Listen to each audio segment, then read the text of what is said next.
Shalom. Welcome again to Secrets of Meaning, the podcast arm of Jewish Sacred Aging. I'm your host, Rabbi Richard Address. We welcome you and thank you again for joining us. You can contact me with ideas or comments or suggestions at rabbiaddress@jewishsacredaging.com. We also invite you to visit our Facebook page and like us there, and whatever you do on Facebook or whatever that thing is called, I appreciate it. We're going to explore something very, very interesting and a relatively new phenomenon here, the NewCourtland Center for Transitions and Health, an exciting new project. And to help guide us through this and what that means, and we welcome Mary Taylor, who is the director of the NewCourtland Center for Transitions and Health at the University of Pennsylvania School of Nursing here in Philadelphia, our hometown. So first of all, Mary, welcome. Welcome to Seekers of Meaning. It's nice to see you. I hope you're well, safe, and enjoying what's left of, the beginning of spring now. I am looking forward to the beginning of spring, but actually it's been a relatively mild winter, so I'm going to accept that. But it's great to be here with you. Global warming strikes again, even in New Jersey and Pennsylvania. Right. So thank you. This is I'm very interested to have you share with our audience this very, very interesting project. So first of all, let's deal with the basics. What is the NewCourtland Center for Transitions and Health? That center is a research center. It's based in the School of Nursing, but has faculty teams from all different disciplines who share in common this tremendous commitment to really offer solutions that are based in science, based in rigorous research, to improve the care and outcomes of older adults and their caregivers. The center's been in place for about 20 years, and I was a young woman when it started, and continue to have the great fortune to lead a collection of great scholars in this shared commitment and goal. Well, so how does this center work? I mean, you're talking about a research center with various teams. Do you do specific projects? Are there conferences? Is there a journal? Right. Just how does this work? Well, we do all of the above, but let me give you an example. So the team that I lead focuses on how to redesign care for older adults who are experiencing major transitions in health. They are transitioning from hospital to home. And it's a really extraordinary, vulnerable time for them and for their caregivers. And so we've been involved in first generating new knowledge through NIH clinical trials. We tested out a new way of thinking about how to support these older adults and their caregivers using advanced practice nurses, master's prepared nurses, who follow the people from the time that they're admitted through their hospitalization, if they're referred to a skilled nursing facility, and then into their homes, providing that kind of quarterback, that continuity of care that people crave in this disjointed system. So we started this work. We looked around and found that there were very few systems or communities using what was now becoming a robust body of evidence. So we embarked in this effort to really work directly with health systems and communities to actually implement this evidence-based solution. That's what's going on in the center. Multiple ways of thinking about how it is we can improve care, testing those solutions, and then directly, and this is unique in our work, to have impact, to really think about what can we do to assist people who are experiencing these challenges today, how it is that we can use evidence to better get to better care and outcomes. What's the biggest challenge you're finding? Well, first of all, people talk about this, but we embarked on a project March 2020, right at the start of the pandemic. Beginning of the year. Right.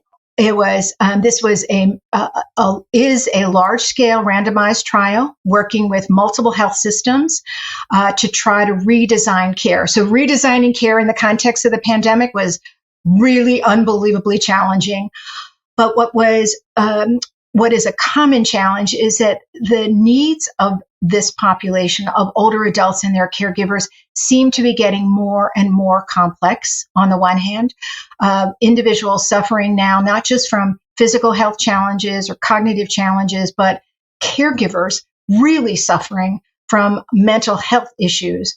So it's the complexity of care needs. The biggest challenge we then confront is having to solve or support these individuals in a highly disconnected, disjointed care system. And I'm not just talking about healthcare. I'm talking about care in the community. When you're trying to support families going through these experiences, it's not just about getting services for healthcare. It's about often galvanizing Meals on Wheels, transportation, assisting with medications. And all of that is happening in a system that's not well connected. Our goal is to change that, to redesign the system so that health and social services are fully integrated and available to you when you need them to support you and your caregivers, your family members or friends.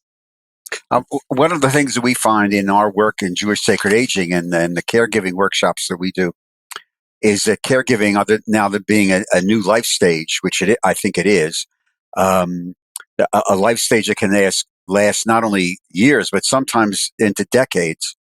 It is a multi-generational issue now. And how are you feeling? How are you finding that in your research through the NewCourtland Institute? Because, the media talks about the idea of a sandwich generation. Yeah. We never use that phrase in our work. Being from our area in Philly and South Jersey, we talk about the club sandwich generation. It's multi-generational. So how are you finding that in the various communities that you're dealing with? Yes.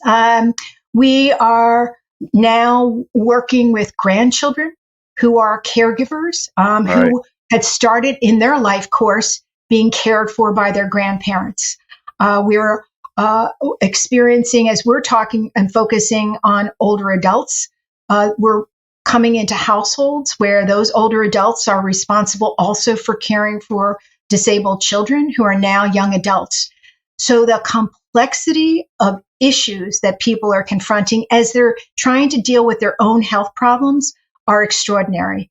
And where's the safety net? Where is it that we are there to support individuals, again, at very, very vulnerable, arguably some of the most vulnerable times in their lives when they have their own acute problems and are many times the caregivers of their spouse with dementia, of children, as I've mentioned, with disabilities. So it's created in us such an awareness of both the needs and the gaps in services, the gaps in health and social support services, the gaps in community, to be able to really wrap ourselves around and support these individuals in the way that they deserve. We all deserve to be cared for. You allude to something that we run into and talk about in an aspect of what we call the economics of aging. But since you're multi-community based and you're doing these pilots and research projects across, I imagine, a wide swath of socioeconomic communities. Let's be real. Talk to me about just the inequalities that exist and about access. How do you deal with that? Yeah, so this is a really central part of our work. I mean, you mentioned financial challenges. These are magnified when you are individuals living and also confronting what we describe as the social determinants of health, but living in poverty, living in really crowded housing situations. How do you enable those individuals to have and achieve the same quality outcomes as individuals who have resources? But make no mistake, people with resources suffer a number of challenges as well. I know, yeah. Our interest is to have a solution that allows people, that addresses the gap for wherever they are. And the whole issue of health equity is central to our work. It's central to our center's work. Not thinking just about the challenges, the systemic and structural challenges that are making inequality such a pervasive societal priority, but thinking about the kinds of solutions that enable people to feel they are getting as cared for as the individual who has a ton of resources available to them. We're speaking with Mary Naylor, the director of the NewCourtland Center for Transitions and Health as part of the University of Pennsylvania School of Nursing here in Philadelphia. And I just want to remind you as we take this little break before we get back to Mary, I want to pick up on the nurses and the linkage with the nursing school. That if you would like to help support the work of these Jewish Sacred Aging podcasts, the Seekers of Meaning podcast, we would appreciate that. If you'd like to make a tax-free donation, just go to the website, jewishsacredaging.com, and click on the donate button and just follow the prompts. We'd really appreciate that. And for those of you who perhaps would like to sponsor a whole series of these podcasts to get your name out across North America and really around the world, again, just drop me a note, rabbi address at jewishsacredaging.com, and we'll follow up with you there. So thank you very much. Mary, the nursing, the NewCourtland Institute is part of the University of Pennsylvania School of Nursing. Talk to me about why it's at the School of Nursing as opposed to the medical school, or let's just pick a number, Wharton. A number, right? Well, when you think about, and you alluded to this, the complexity of challenges. So we were talking about the inequality that exists, but the nature of challenges that people confront. They, if they're a patient or a caregiver, they're experiencing financial challenges. They're often experiencing the social isolation associated with being a caregiver, the loneliness that can confront them. They're experiencing physical health challenges. And what makes nursing so beautifully suited to be able to address them is that, that's who we are. We focus on the whole, not the parts, but what makes Rabbi address, what makes Mary Naylor, all of these parts. And we focus on the context in which we live. So many of our faculty in our center are focused on families and the caregivers of the people. So our approach to solution has always been whole person, in the context of people, a family, and communities in which they live. The other thing I would say is that, our history has always been how to enable people to live high quality lives in their homes. Yes, most people think about nursing in hospitals, but that only happened after World War II when hospitals became this center. But our history has been how to allow people to live in communities, high quality lives that are, really capitalize on what nurses bring: relationships, enabling people to build trust in us over time. And that's the kind of work that the center. So it's absolutely perfect that it's in the School of Nursing, even though I want to highlight that the teams with whom we work include Wharton, colleagues from Wharton and Annenberg and the medical school and all of the other schools. But the centerpiece of this work is really capturing and highlighting what people often don't know, which is the unique capacity and contributions of nurses in a society where needs are much more aligned with what this profession offers. Are there other institutes like NewCourtland and other schools of nursing around the country, or are you unique? We are unique.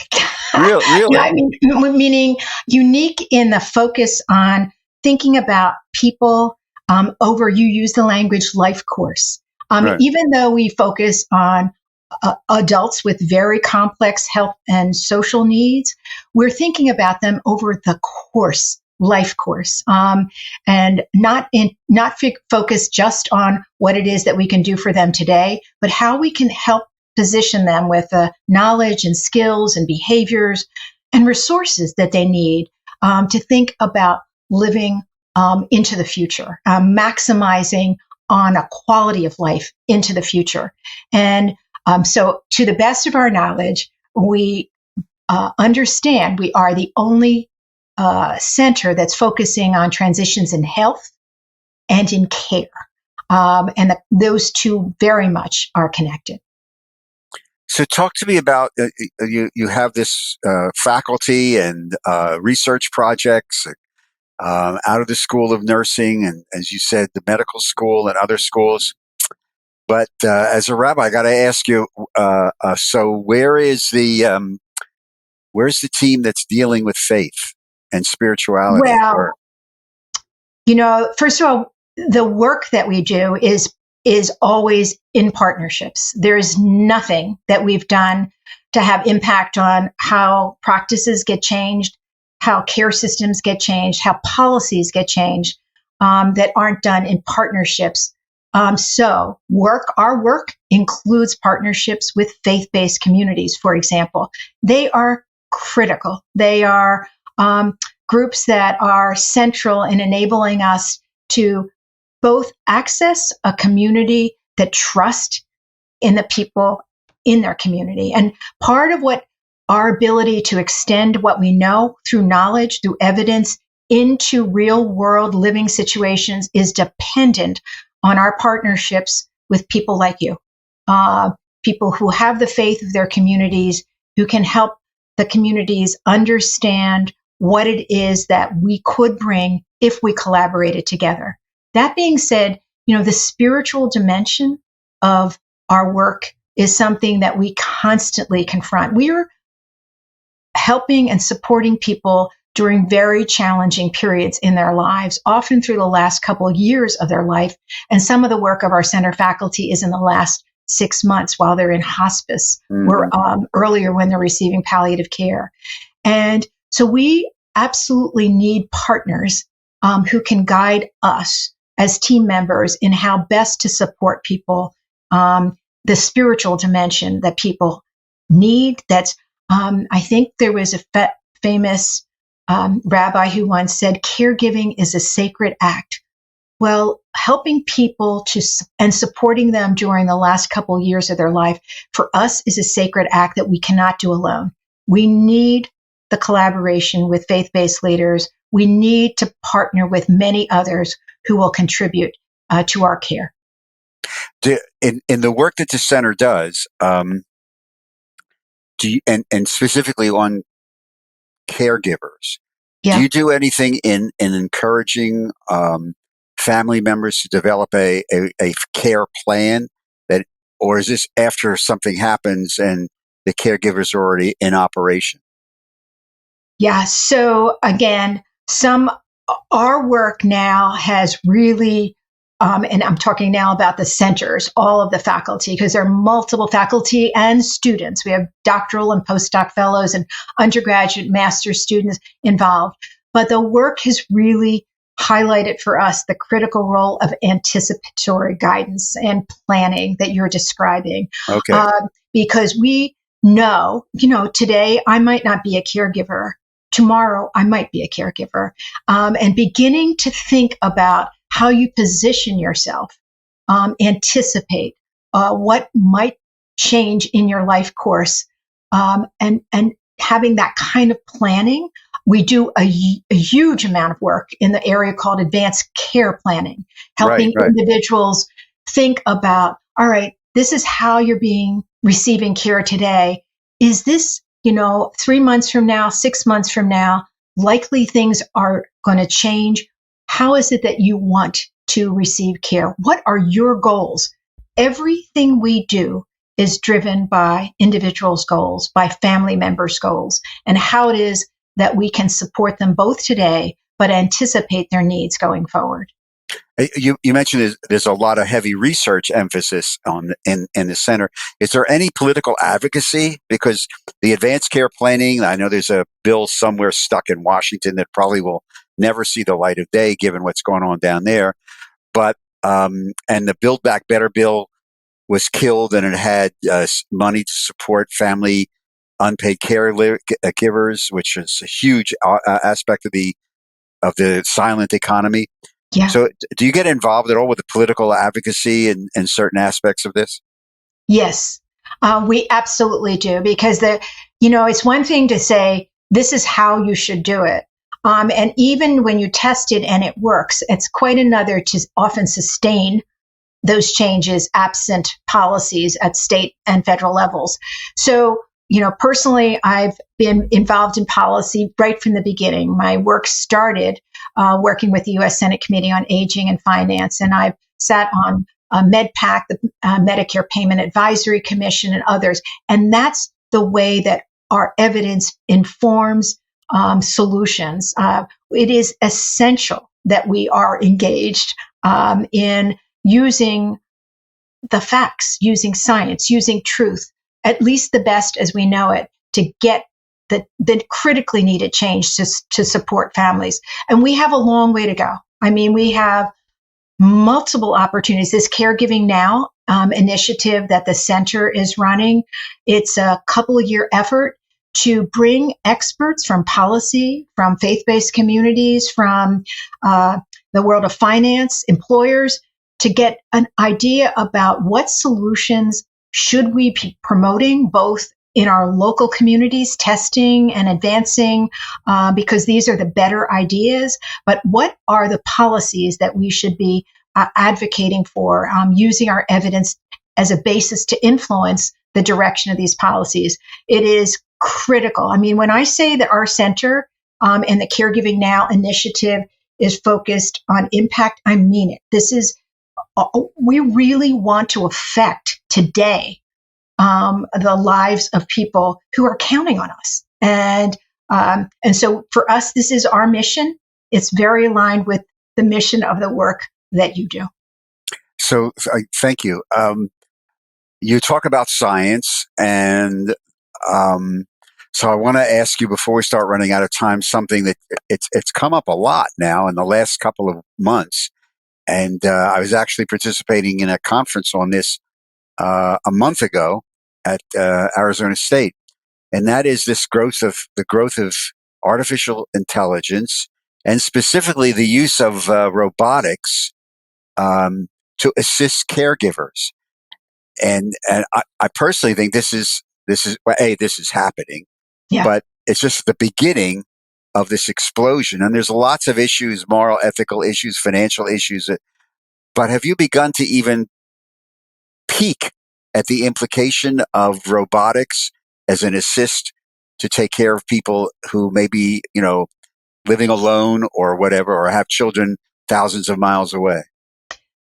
So we are very much engaged. We have really extraordinary colleagues in our center who are involved in the world of technology, all forms of technology. And the other group of people that we have well represented in the center are ethicists. So you can imagine how central it is that the design of new technologies, whether they are AI, robotics, sensors in people's homes, how absent guided by a really strong set of ethical principles about how to optimally use them, how to make sure people understand fully what the implications are, we could have serious consequences. So the thing that I really love is the capacity to think from all of these perspectives right at the outset as you're designing these interventions. What are potential adverse consequences if we don't do it very deliberately? So I think the recent conversation about the chat box and the conversations, all of this tells us we've got to be paying attention right at the beginning, co-designing these solutions to make sure that we don't mess up in the process and hurt people. That's not our goal. Our goal is exactly the opposite. And listen, you're going to be, given the demographics of the United States and the aging out of the baby boom generation over the next 2 decades, from what I'm hearing and from all the research I've done and articles and books that I've looked at, the lack of an adequate number of trained professionals to take care of us. It really is going to fall a lot of this stuff on families and sometimes institutions, but families specifically. Yeah. So the work that you're doing is so it's not important. It's hugely important It's and usually very relevant. so. This tomorrow, the Caregiving Now series, and so let me unabashedly promote this. If you're interested at all, your audience in this series, you can come to the NewCourtland website at University of Pennsylvania School of Nursing to learn more about it. But we will have conversations about financial caregiving tomorrow. In March, around how technology could, on the one hand, aid and support caregivers. On the other hand, could be, we have to be very careful about its deliberate integration into a model that is human centered. That this is, that's how technology has to really aid. So this series provides really that kind of expertise on all of these dimensions of caregiving that we need to really know more about as we think about the best opportunities moving forward. So real fast, because the bulk of this series has already taken place, and I think they're recorded. Yes, they are all recorded, and there are YouTubes. You can see them. You will see, you have access to blogs on this. So if you go to the NewCourtland website at Penn, which is www.newcourtland, NEWCOURTLAND.edu, UPenn.edu. And how about I send it to you, if you wouldn't mind sending it out to your audience and putting it on the chat. And then you'll have access to all of that, but we do have monthly series going forward as well. And so you are most welcome to join us in this conversation. Mary Naylor, the director of the NewCourtland Center for Transitions and Health at the University of Pennsylvania School of Nursing. Mary, thank you very, very much. It's very exciting work. And as I said, eminently relevant and needed, given what's going on now, and that's going to continue to go on for the next couple of decades. So I wish you continued success and health and strength and peace. And thank you very much. Thank you very much. Thank you. My pleasure. To all of you, thank you very, very much for joining us again on this edition of Seekers of Meaning, the podcast TV arm of Jewish Sacred Aging. And again, if you'd like to make a tax-free donation to help support our work, go to the website, jewishsacredaging.com, click on the donate button, and just follow the prompts. And again, if you'd like to have some more information about becoming a sponsor of some of these podcasts, just email me at rabbiaddress@jewishsacredaging.com. A big shout out to Lubetkin Media Companies in Cherry Hill, New Jersey, who is our producer, and especially our guru, technical expert, genius, Steve Lubetkin, who produces all of this. Thank you again, all of you, for joining us. We appreciate your time. Till the next time that we greet you on the Seekers of Meaning, stay safe, stay healthy, everybody, and most of all, be kind to one another. Shalom.